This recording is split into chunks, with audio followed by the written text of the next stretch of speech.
Viral kisah cinta pria Turki temui kekasih di Indonesia, LDR 2 tahun.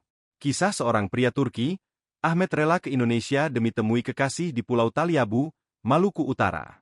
Ahmet nekat temui kekasihnya setelah menjalin asmara jarak jauh selama 2 tahun hingga viral di media sosial.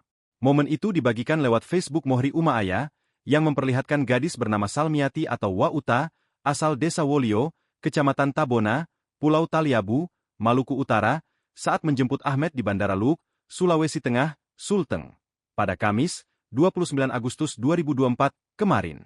Saat menemui kekasihnya, Ahmet tampak tersenyum bahagia akhirnya bertemu Salmiati setelah menjalin hubungan jarak jauh selama 2 tahun.